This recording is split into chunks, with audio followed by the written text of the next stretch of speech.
The iPhone 15 Pro brought us a new material in titanium, a new button for the action, and a new charging port for everything else. Now that we've had a year to use it, it's a great time to assess its performance and see if it's still worth it. Plus, we'll break down the latest rumors from the iPhone 16. Now let's start with the iPhone 16 rumors actually. Let's not, beat around the bush. Let's get to what's gonna be new in about a month or so. For one, we're getting bigger batteries. The 16 Pro and Pro Max will have larger capacity batteries that has this new stacked battery cell technology that allows for them to fit the battery in the same space, but more of it, if that makes sense. Also, of course, we're getting larger phones. So this is good or bad news depending on who you are.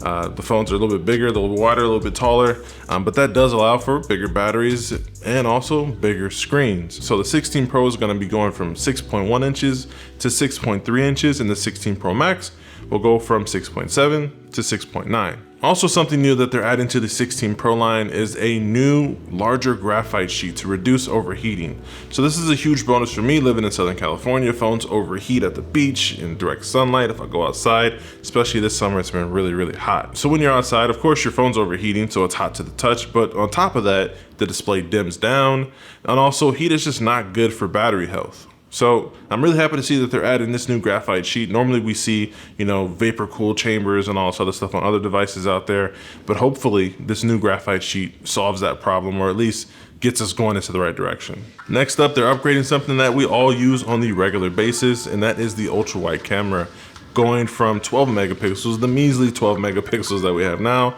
all the way up to 48 megapixels. So of course that means higher resolution, because we all know that when you switch from that glorious main sensor wide lens to ultra wide, things look kind of cool, but not as sharp and crispy. So it's nice to see that we're gonna get an upgrade on the ultra wide lens. And along with that upgraded resolution, we're also gonna be getting a larger sensor. So it should perform better in low light. And they're also gonna be doing like pixel binning. So they're gonna be taking all those megapixels and folding them and bending them over each other and letting in more light, and they're gonna do some science, but hopefully our ultra wide pictures will be sharper and also be much better in low light. We're also gonna be getting a new color on the 16 Pro and Pro Max called bronze. I don't know if that's gonna be the name they call it. They might call it like deep starlight or something. They might find some aptly way to say what this color is. I honestly will most likely just get like the space black or the gray or whatever the black version is this year. I got the natural titanium last year, so I think I wanna get back to just a good clean black phone, but I'm boring and that's just me. But let me know if you're gonna be getting a new bronze or gold color down below in the comments. We also have a pretty decent upgrade to MagSafe, going from 15 watts to 20 watts, so it should get faster charging. There also is going to be a thinner coil, so I don't know what that means for like current MagSafe accessories, if they're going to work the same. We'll see. But I'm assuming this faster MagSafe is to, create that gap between Apple and Qi 2 wireless charging. And staying on the topic of charging your phone, we're also going to be upgraded to 40 watts of wire charging on the iPhone 16 Pro, Pro Max, and I'm assuming the 16 as well. This is, I'm assuming, most likely boosted because of the updated thermal design, which helps with, heat conduction. So as we know, fast charging generates more heat, and typically phones have vapor chambers, like I said earlier, that mitigate that. So let's see how Apple's larger graphite sheet will do. Hopefully it does the trick.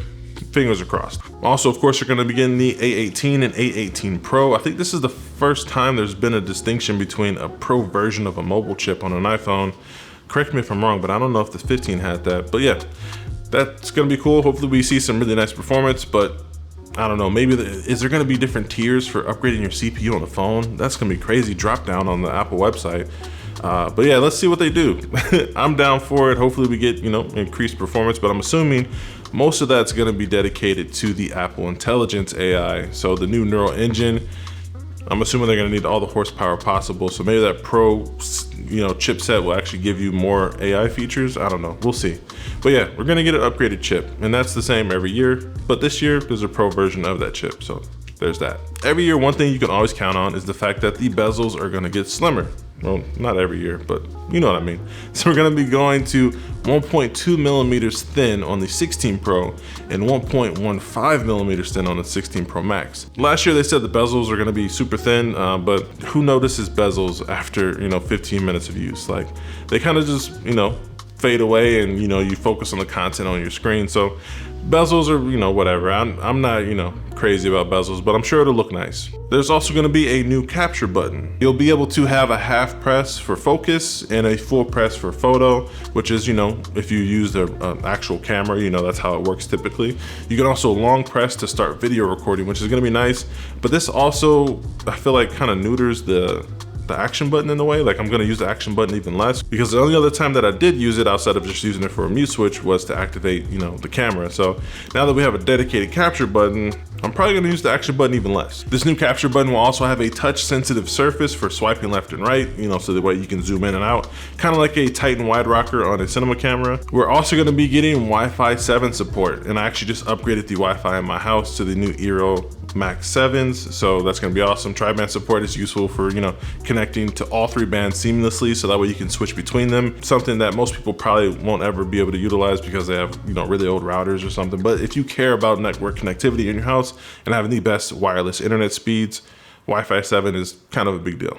Now let's get into the iPhone 15 Pro Max 1 year later and how it's held up. I'm gonna go down the list of pros and cons. And first, we're gonna start off with USB-C. USB-C is up there on the list of the pros. That's one of the main changes and reasons why I upgraded to iPhone 15 Pro Max, because it's enabled me to use my phone more so as a creative tool, you know, with SSD drives and all that good stuff. Titanium is pretty cool. A year later, I mean, I guess it's lighter, but I don't really notice the material because I put a case on it anyway, so it's stronger and lighter, but that is what it is. Cameras have always been great. Photos are great, video's great. I love the cameras on the iPhone. But now let's get to the list of the cons, right? The bad things that I've noticed. So my battery health has been kind of rough. You know, battery life itself has been decent over the year, but the past few months it's kind of plummeted down to 91%. And I expect to be in the 80s by the time the new iPhone 16 comes out. So battery health has been kind of rough. I kind of wish they never even added battery health as an option in settings, so that way I didn't always look at it. But my battery health is now at 91%. If you have an iPhone, what's your battery health at right now? Let me know down below in the comments. The other thing that I've noticed is over the past few months that my phone randomly gets hot when doing normal tasks. Like, it's just overheating. You know, also, of course, you know, going to the beach and living in California, it heats up, you know, pretty quickly while using it in direct sunlight. So, you know, especially if you're recording video, taking photos, you know, it's gonna overheat, especially out here in the sun. Now, this is kind of to be expected, you know, with how hot it gets out here, but hopefully this new, you know, thermal design helps out a ton, because that's something that's really gonna benefit my day-to-day use on the iPhone. Overall, my iPhone experience this year has been elevated with the introduction of the USBC port. You know, this new port, new air quotes, this new port has given me the opportunity, like I said earlier, to use my phone as a tool for content creation, primarily because of, you know, SSDs and ProRes and 422 and Apple Log and all that good stuff. But it's kind of just kicked down the doors of content creation on your cell phone, and I love every bit of that USB-C port on an iPhone.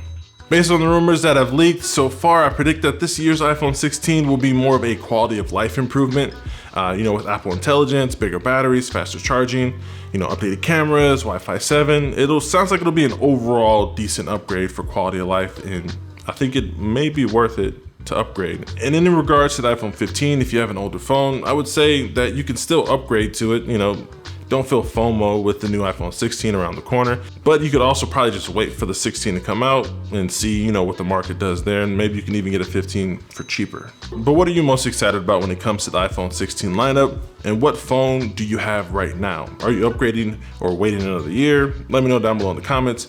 Of course, if you guys like this video, you want to see many more like it, feel free to hit that like, comment, subscribe, do the YouTube thing. It's been a pleasure as usual. Thank you guys for watching. Look forward to future iPhone content. I'm probably going to get the iPhone 16 Pro Max this year because I like the big phones. I have big hands. But yeah, it's been a pleasure as usual. Thank you guys for watching. And until next time, stay fresh. Peace.